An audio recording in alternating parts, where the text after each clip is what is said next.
আসসালামু আলাইকুম। সবাই কেমন আছেন? বসুন্ধরা গেলে এই ওরিও শেকটা খেতে আমি কখনো মিস করি না। আপনারাও একবার ট্রাই করে দেখতে পারেন। যাই হোক, আমাকে যে চেন আর কানের টপটা পরা দেখেছেন, এটা কেনার জন্যই আজকে আমি বসুন্ধরা গিয়েছিলাম। কেমন হয়েছে আপনারা কমেন্ট করে জানাবেন। বসুন্ধরা গিয়েছিলাম আমি বিকেলে। আর সকালে আমি যেসব কাজবাজ করেছি সেটাই আজকে আপনাদের সাথে শেয়ার করব।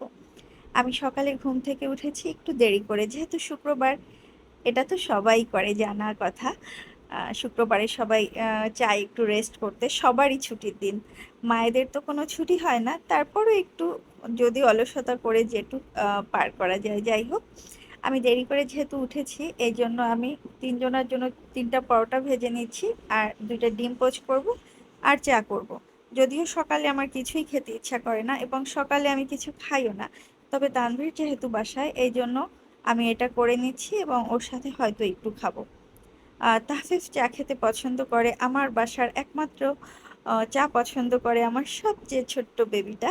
ওর বয়স মাত্র 2 বছর 4 মাস। যাই হোক, তারপরও সে চা খেতে কিন্তু ভোলে না। আমি সময় বাঁচানোর জন্য একসাথে দুইটা ডিমই ভেজে নিচ্ছি। তবে একসাথে ভাজার কারণে আমার কিন্তু কোনো প্রবলেম হয়নি। ডিম ডিম দুইটা কিন্তু আমি ভালোভাবেই ভেজেছি। এখন আমি চাটাও আস্তে আস্তে জাল দিয়ে নিব। চা সবসময় একটু অল্প জাল দিলেই ভালো হয়, কারণ তাহলে চায়ের কালারটা সুন্দর আসে। তবে সেটা দুধ চা, রং চায়ের ক্ষেত্রে কিন্তু এটা চলবে না। যাই হোক, চিনি ছিল না, চিনিটা আমি ঢেলে নিচ্ছি। আমি সবসময় লাল চিনিই খেতে পছন্দ করি। যদিও আমি চিনি তেমন খেতে চাই না, তবে সবাইকে খাওয়ানোর জন্য বা অন্যান্য কিছু বাসায় বানানোর জন্য আমার লাল চিনিটাই বেশি ভালো লাগে। যাই হোক, চা আমার করা শেষ, আমি চা ঢেলে নিচ্ছি। আর পাতিলে যে চাটুক বাকি থেকে যাচ্ছে, ওটা কিন্তু তাহফিফের, আমি ওকে ঠান্ডা করে খাওয়াবো। আজকে দুইটা হাঁস এনেছে, তবে হাঁসের গায়ে কোনো মাংস নেই, একদম মরা মরা অবস্থা। যাই হোক, কিচ্ছু করার নেই, গরমে হাঁসের অবস্থা হয়তো বা এমনই থাকে। তবে আমাদের বাসায় ভীষণ দুইজন হাঁসখোর আছে। আমি হাঁসখোর বললাম কারণ তারা অনেক বেশি পছন্দ করে। প্রথম হচ্ছে আমার আম্মা, দ্বিতীয়ত হচ্ছে আমার বড় ছেলে।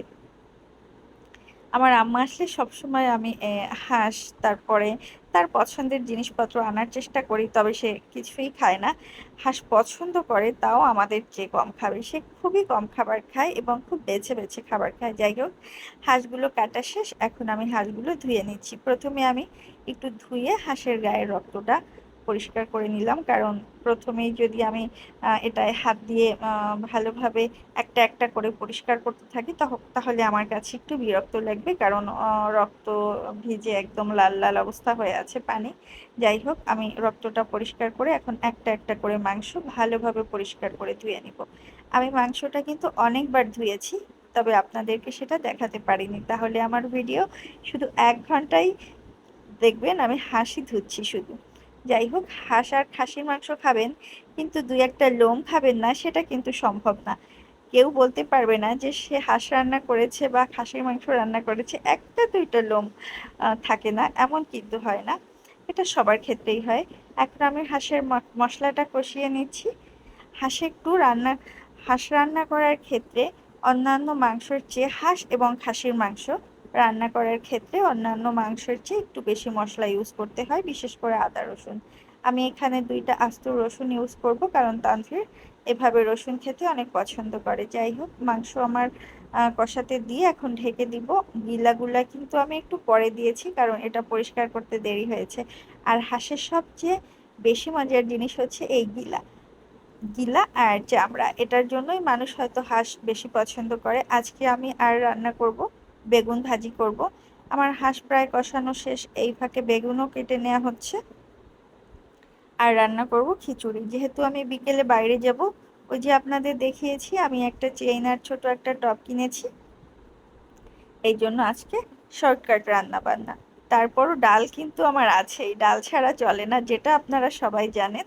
যাই হোক, আমি এখন বেগুনে একটু লবণ, হলুদ আর মরিচের গুঁড়া মেখে নিচ্ছি। আর এই ফাঁকে আমি একটু মুসুর ডাল না, সরি, এটা মুগ ডাল একটু ভেজে নিচ্ছি। আমার শাশুড়ি সবসময় বলে মুগ ডাল একটু ভেজে নিলে নাকি খেতে বেশি মজা লাগে, সুন্দর একটা স্মেল বের হয়। যাই হোক, আমি এই পর্যায়ে একটু ঘি অ্যাড করে দিচ্ছি।